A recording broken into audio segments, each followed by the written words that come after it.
E aí, meus queridos e queridas, aqui é o professor Pedro Ivo e hoje nós vamos falar sobre campo magnético gerado através de um fio condutor. E a gente vai desenvolver todos esses campos relacionados a todos os formatos de fios.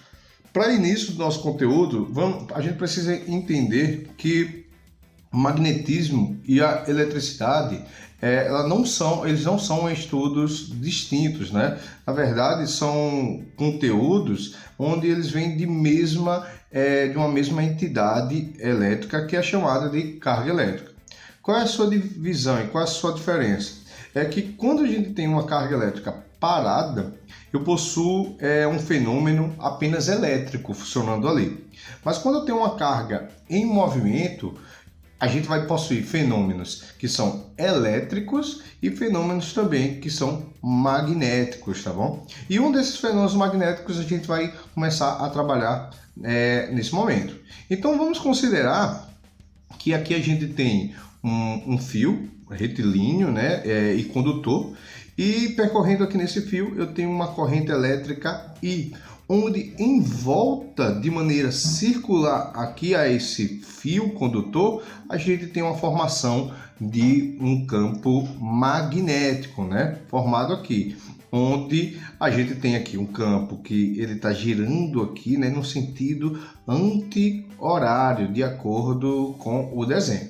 E aí o que é que a gente pode dizer? O campo magnético ele é uma grandeza vetorial, ou seja, possui intensidade, direção e sentido. Isso significa dizer que a gente consegue determinar um valor, né? Consegue medir essa intensidade desse campo magnético, como também consegue determinar a direção e sentido, consegue perceber como se comporta esse campo magnético no espaço. Então, podemos determinar a direção e sentido do campo magnético através de uma regrinha, que ela é chamada de regra da mão direita. Como eu desenhei um papelzinho com medo de errar essa mãozinha aqui e coloquei aqui, né? E aí ela é representada dessa maneira aqui, como está dito na figura. A gente tem o polegar aqui, né, ó, meu dedão, onde esse dedão ele vai ser a representação do sentido do campo, do sentido da corrente, né? E os demais dedos aqui a gente vai ter o sentido do campo magnético. Isso como se a gente tivesse uma representação como se o dedão aqui fosse um eixo e os dedos, os demais aqui, giram em volta desse eixo, então, onde esses dedos aqui representam o campo magnético. Vamos entender assim como se fosse esse lápis, né? Aqui eu tenho um lápis e essa parte branca aqui vai representar o sentido da corrente elétrica. Então eu tenho uma corrente elétrica se movimentando nessa direção.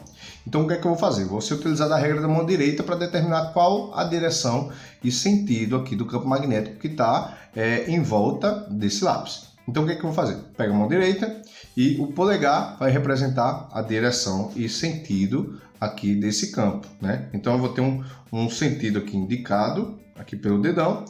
E aí a gente vai ter, se utilizando a regra da mão direita, o que é que eu vou ter aqui? Ó? Que esse lado aqui, eu vou ter um campo que ele vai estar entrando, e aí esse campo ele vai estar girando e saindo do outro lado. Então ele vai ter essa rotação aqui, esse campo vai ter esse tipo de rotação. Então a gente consegue determinar a rotação, o sentido do campo, através da regra da mão direita.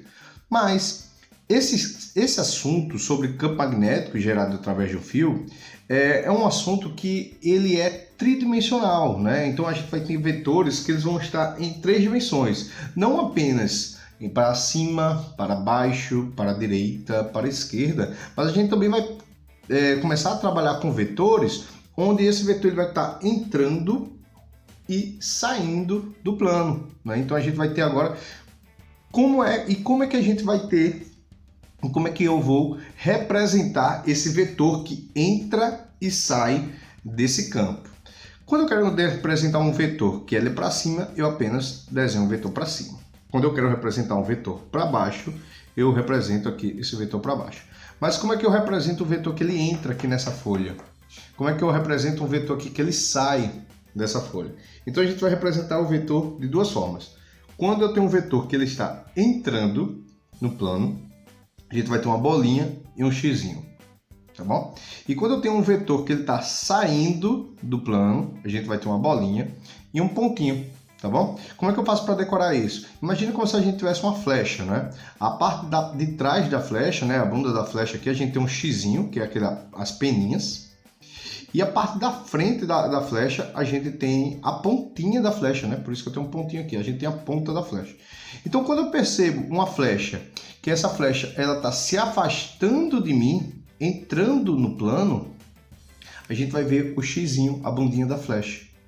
Mas quando eu tenho uma flecha e essa flecha ela está se aproximando de mim, saindo do plano, aí isso significa que eu começo a ver a pontinha dessa flecha. Então, se afastando, a gente vê a bundinha dela aqui, ó, né? Afastando do observador, indo em direção ao plano, ao papel, a gente vai ver a bundinha dela. Então, por isso que a gente tem o xizinho. E ela se afastando aqui do plano, indo em direção ao observador, né? No caso aqui, ó, em direção ao observador, a gente vai ver a pontinha dela em nossa direção. Então, por isso que a gente vê esse pontinho aqui. Então, X entra no plano e bolinha com pontinho sai do plano. Então, a gente tem um exemplo aqui para poder a gente praticar essa regra da mão direita, né? Então, se utilizando da regra da mão direita, eu vou ter aqui uma corrente elétrica em um meio condutor, que ela está subindo aqui, né? Está para cima. E se utilizando a regra da mão direita, o que é que eu tenho? Eu tenho aqui um dedão, sentido da corrente, para cima. Então, os outros dedos formando a rotação do campo. O que é que eu percebo? Que desse lado aqui direito, eu vou ter um campo que ele vai estar entrando. E do outro lado, do lado esquerdo, eu vou ter um campo que ele vai estar saindo. Então, o que é que eu tenho aqui? Uma corrente para cima. E do lado direito, eu tenho um campo que ele está entrando no plano, ele entra no plano. E no lado esquerdo eu tenho um campo onde ele sai aqui do plano. Então, entra aqui do lado direito, sai aqui do lado esquerdo. Aqui da mesma forma, agora eu tenho um fio, onde esse fio ele tem uma corrente aqui para baixo, né? O sentido dela aqui é para baixo. Então, a gente vai se utilizar aqui da mesma forma da regra da mão direita. Então, no caso agora, eu vou apontar o dedão aqui para baixo. E aí o que é que eu tenho? Usando os outros dedos, né? Eu tenho que, desse lado aqui esquerdo, eu tenho um campo onde ele entra.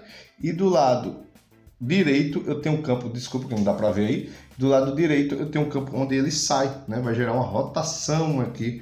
Então ele entra aqui desse lado, se utilizando a regra da mão direita. E aqui ele sai do lado direito. Então esquerdo aqui ele entra, do lado direito ele sai, tá bom? Então, regras aqui, onde eu tenho um campo para cima, então ele vai ter entrando, saindo, um campo para baixo, ele vai ter entrando e saindo aqui. Beleza? Então, a gente identificou como determinar a direção e sentido através da regra da mão direita.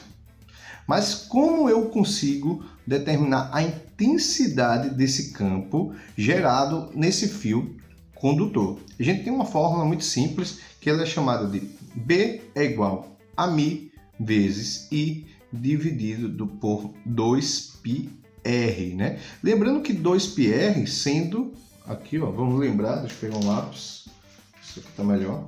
Lembrando que o que é esse 2πr? É o comprimento aqui de uma circunferência, né? Então, o que é que eu consigo identificar? Que quanto maior o comprimento dessa circunferência do campo que é formado em volta do fio, você percebe que eu vou ter um aumento desse denominador. Aumentando esse denominador, o resultado aqui tende a diminuir, ou seja, o campo diminui. Então, o que é que eu consigo perceber? Que o campo aqui ele vai ter vários formatos, né? Vários tamanhos em volta do fio. E aí, quanto mais próximo do fio, eu vou ter um campo circular aqui, olha, menor. Quanto mais afastado, eu vou ter um campo circular aqui, ó, maior. E aí, o que é que eu consigo determinar então? Que quanto mais afastado do fio, mais fraco vai ser o campo magnético. É como se a gente tem um ímã, né? A gente coloca um objeto ferroso, objeto de ferro, próximo ao ímã, a gente vai ter uma grande atração. Quanto mais eu afasto esse objeto de ferro do ímã, mais ele vai perdendo sua capacidade atrativa, né? O ímã ele vai perdendo o efeito magnético com esse objeto de ferro, tá bom? Então, o que é cada grandeza representada aqui? B é o que a gente vai chamar de campo magnético, ele é a representação do campo magnético. Esse M aqui é o que a gente chama de permeabilidade magnética do meio, é a representação do meio que esse fio e esse campo aqui está exposto. Se esse fio está exposto a um meio que sendo vácuo, se esse meio é o ar, se esse fio aqui está exposto a um líquido, a um gás ionizado, qual é o meio que esse fio está exposto. Então, dependendo do meio, a gente tem a representação desse meio através dessa permeabilidade magnética aqui do meio, que isso aqui é um valor tabelado, isso aqui é uma constante, a representação de um meio, onde 99,83% das questões, você vai perceber que esse meio representado aí vai ser provavelmente o vácuo. Então, quando esse meio é o vácuo, a gente chama de M0, né? Onde o seu valor que representa esse meio, sendo o vácuo, a gente representa por 4π vezes 10 elevado a menos 7, onde a gente tem como unidade o Tesla vezes metros dividido por A. Lembrando aqui que a unidade de campo magnético, tá bom? A unidade, vou colocar aqui, unidade de campo magnético, a gente vai representar ela como sendo o Tesla. Então a gente vai representar por T. Então, representação de Tesla. Tá bom? Então, falou do campo magnético, a gente já sabe que a unidade dela é o T. Então, M0 é a permeabilidade magnética, que é 4π 10 a menos 7. I é a representação da corrente elétrica, que está aqui percorrendo aqui o fio. E R, né? Π a gente vai considerar como 3,14. E R a gente tem que é o raio, né? Raio da circunferência aqui, é o raio desse campo, nesse ponto. Ou seja, a gente pode dizer que o raio é a distância entre o fio e o ponto qualquer no espaço. Então, essa distância aqui, olha, entre o fio e esse ponto, a gente chama de raio. No caso, essa distância aqui, vou botar pelinha, essa distância aqui entre o fio e esse ponto pelinha, a gente vai chamar de raio, tá bom? Então, raio é a distância entre o fio e um ponto qualquer do espaço. Considerando que 93,75% das questões, né, já mudando a porcentagem aqui, se utiliza como o vácuo, eu posso fazer essa substituição, né? A gente pode substituir 4π 10 elevado a menos 7 nesse M0 aqui. Então, 4π simplificando com 2π, π eu posso cortar aqui, 4 e 2 vai dar 2. Então, a gente vai encontrar essa formulazinha aqui, é uma fórmula mais simplificada. Então, para a gente determinar o campo magnético que é gerado aqui nesse fio, é só necessário calcular a razão entre a corrente pela distância do fio até o ponto que você quer calcular o campo magnético, vezes 2 vezes 10 elevado a menos 7. Então, isso aqui é uma fórmula mais simplificada para a gente determinar aqui o campo magnético gerado aqui nesse fio. Belezinha, gente? Tranquilos? Fácil demais, não é não? Então, vamos lá, vamos passar adiante. E se agora eu invento de pegar o mesmo fio trabalhado aqui na aula passada, eu invento de pegar esse mesmo fio e agora eu invento de entortar esse fio, fazendo com que ele tenha essa estrutura meio que circular. A gente chama essa estrutura circular de espira, tá bom? Como se fosse aquele espiral do caderno, né? Então, essa estrutura aqui circular, onde eu tenho um fio metálico aqui, onde eu giro ele vai formar uma espira. E qual é a curiosidade, qual é o interessante desse conteúdo aqui, dessa espira circular?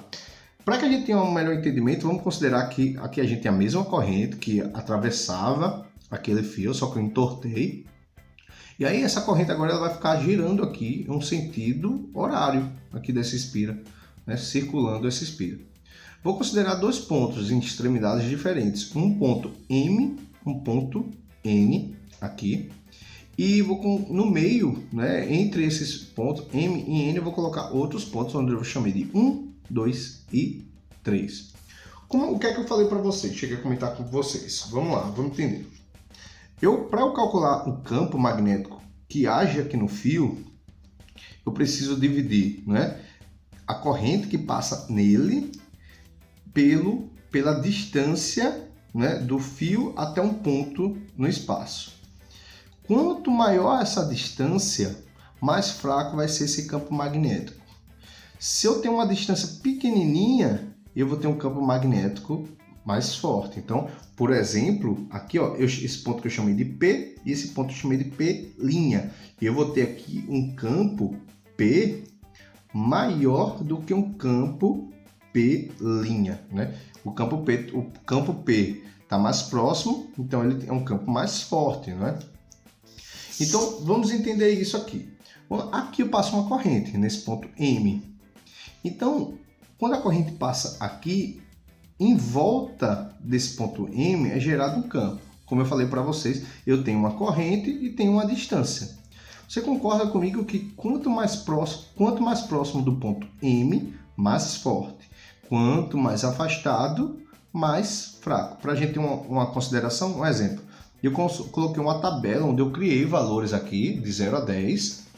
E aí eu tenho, por exemplo, no ponto 1, eu tenho aqui eu determinei um valor como sendo um valor 8.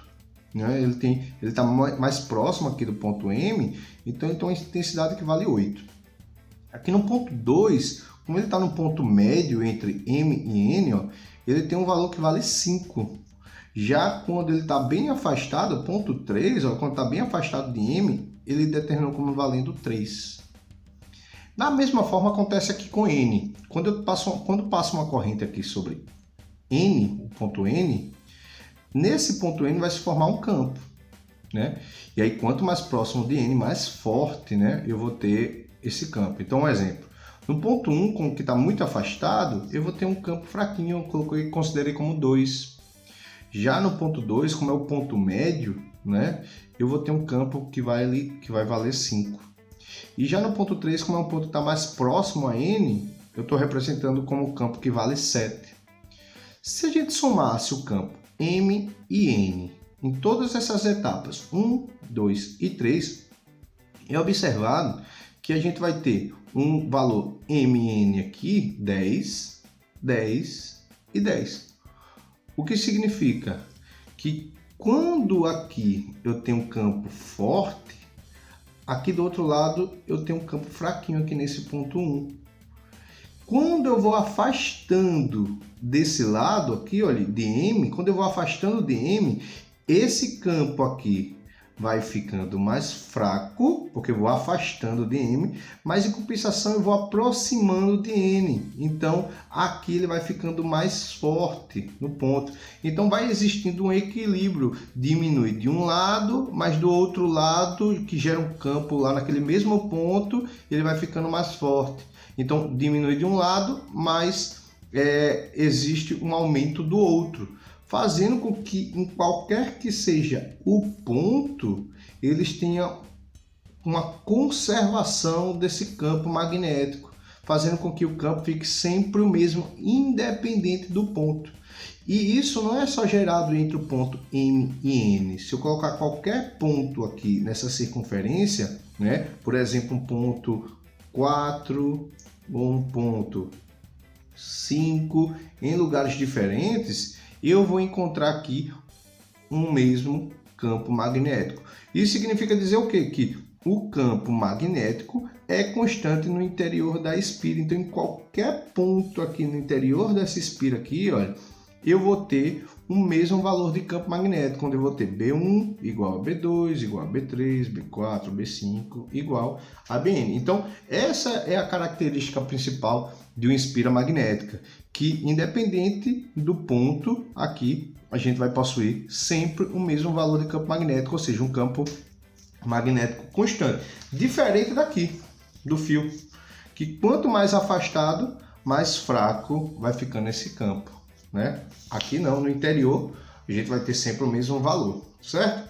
Mas como eu falei para vocês, o campo magnético, ele é uma grandeza vetorial. Se ele é uma grandeza vetorial, ele tem intensidade, direção e sentido. E como é que a gente determina a direção e sentido desse campo magnético? Vamos aqui através das classificações. Primeiro, quando eu tenho um campo aqui, onde esse campo na espira gira no sentido horário, a gente vai ter um campo onde o interior desse campo aqui, no interior dele, a gente vai ter um campo onde é um campo de entrada. A gente vai ter um campo que vai estar entrando no interior dessa espira. Então ele entra aqui no interior, sai do lado de fora. Entra no interior, sai do lado de fora, entra no interior e assim vai. Ele vai circulando aqui, ó. Entra do lado de dentro, do lado de fora ele sai. E assim fica. Beleza? Já quando a gente tem um campo aqui, onde ele tem no sentido horário aqui, a gente vai ter um campo de saída, né? Aqui a gente tem um campo de entrada, aqui a gente tem um campo de saída, onde ele sai aqui na parte interna da espira e entra aqui do lado de fora. Sai do lado de dentro, entra do lado de fora e assim fica. Sentido horário, campo de entrada, sentido anti-horário, campo de saída, tá bom?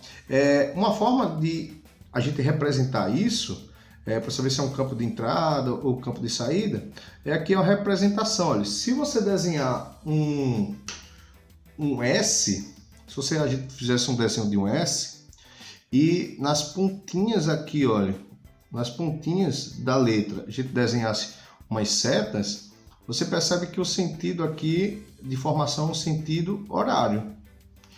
Tá vendo? Então a gente tem setinhas aqui que elas estão desenhadas como se estivessem no sentido horário. Diferente aqui, se eu desenhasse um norte, um N aqui, ó, e eu desenhasse setinhas no cantinho aqui da letra, você percebe que vai existir setinhas que estão girando no sentido anti-horário. O que a gente sabe aqui sobre o polo sul e o polo norte? Vamos ver, por exemplo, aqui, né? Isso em uma aula passada, a gente chegou a comentar a seguinte situação.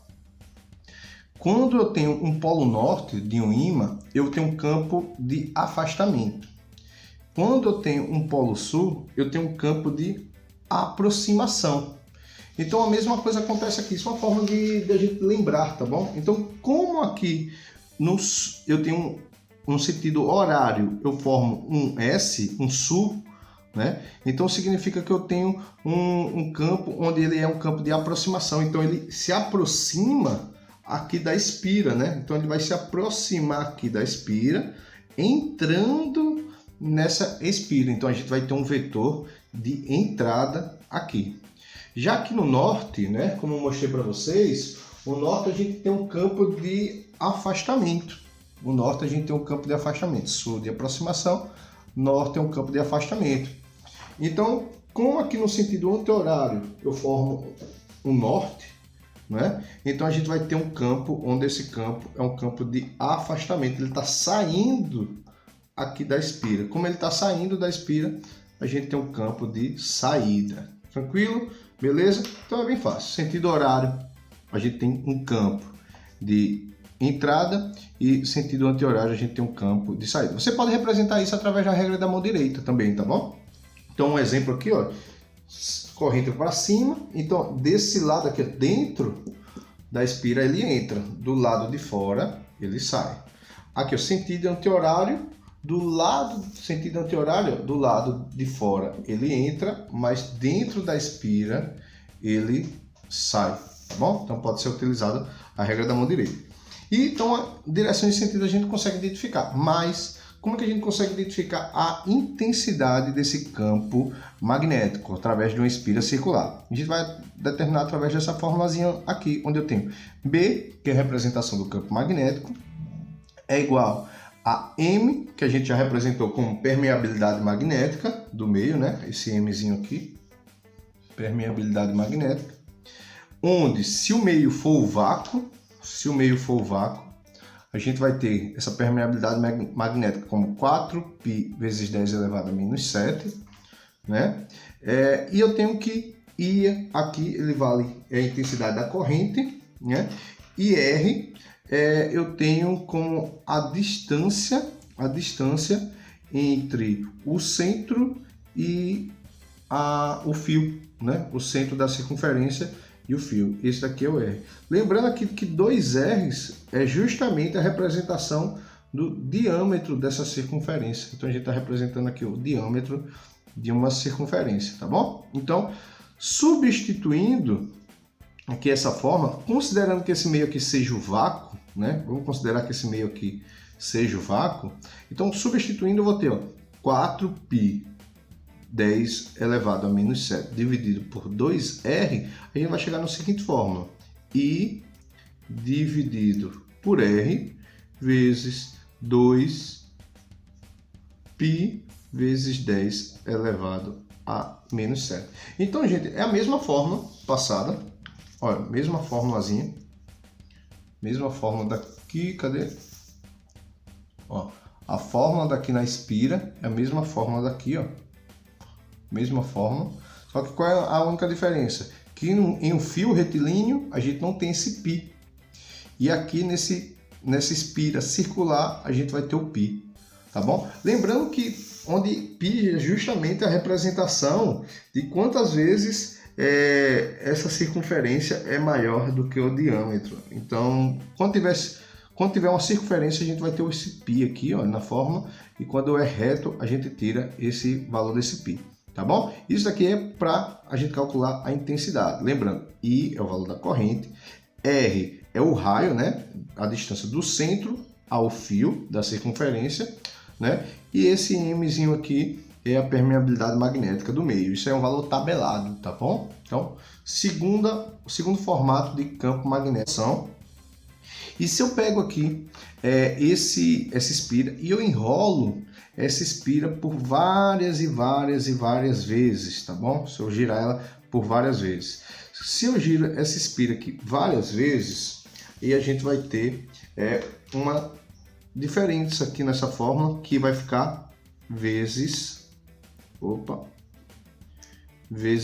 N, tá bom? Ou seja, se você pegar uma espira e você enrolar essa espira várias e várias e várias vezes, a gente tem um nomezinho para ela, que ela é chamada de bobina chata, tá bom? Então vou colocar aqui, ó, ela é chamada de bobina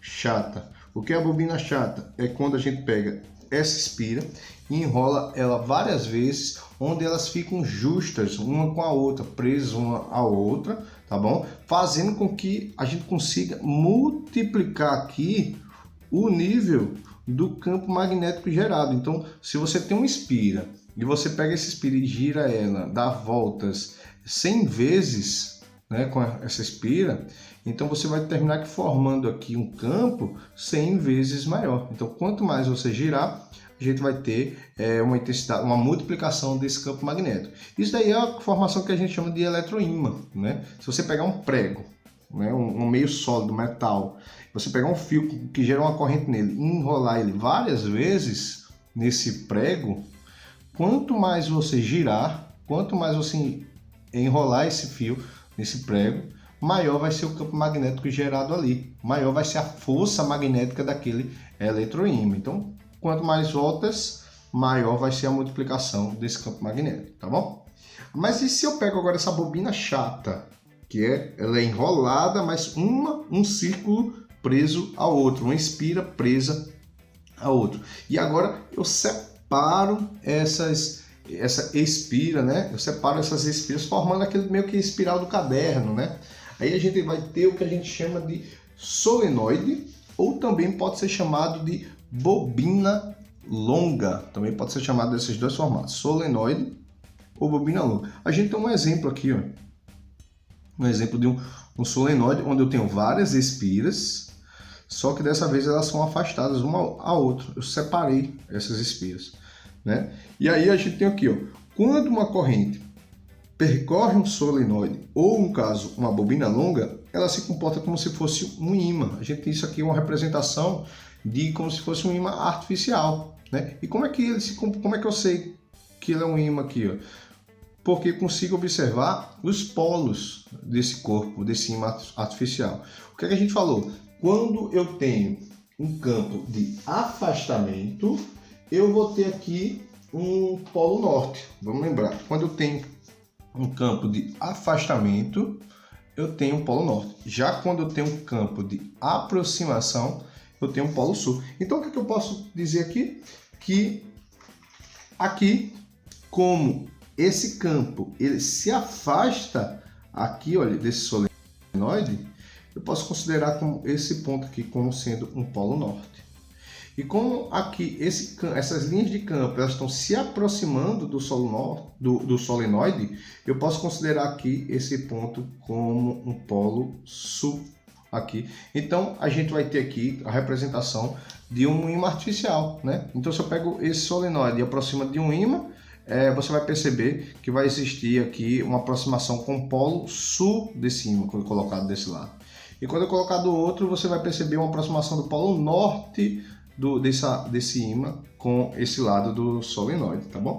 Lembrando que polos de nomes diferentes tendem a se atrair, né? Nomes iguais se afastam, nomes diferentes se atraem. E como é que a gente determina a intensidade magnética desse solenoide? Através da seguinte fórmula, onde B é a representação do campo magnético, M, como a gente já disse, é a permeabilidade magnética do meio, né? Se for o vácuo, a gente tem como 4π vezes 10 elevado a menos 7. E a intensidade da corrente, L, vai ser o comprimento desse solenoide, né? Então a gente vai ter aqui, ó, a representação desse comprimento aqui, olha. Deixa eu tentar aqui fazer. Então, esse comprimento aqui, ó, do solenoide, né? O tamanho dele, a gente representa aqui por L, tá bom? Só o tamanho dele, eu até passei um pouquinho aqui, mas vai ser a representação de L.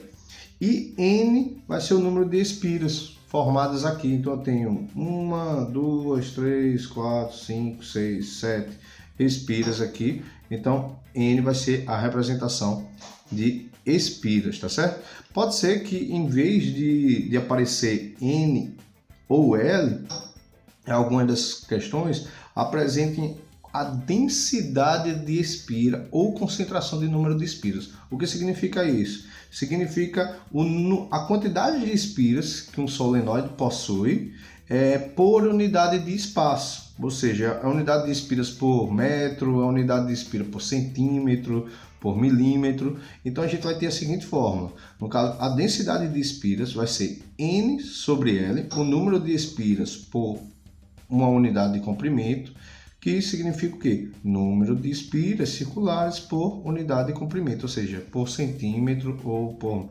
milímetro, por metro, tá bom? Então, é bem simples para calcular isso.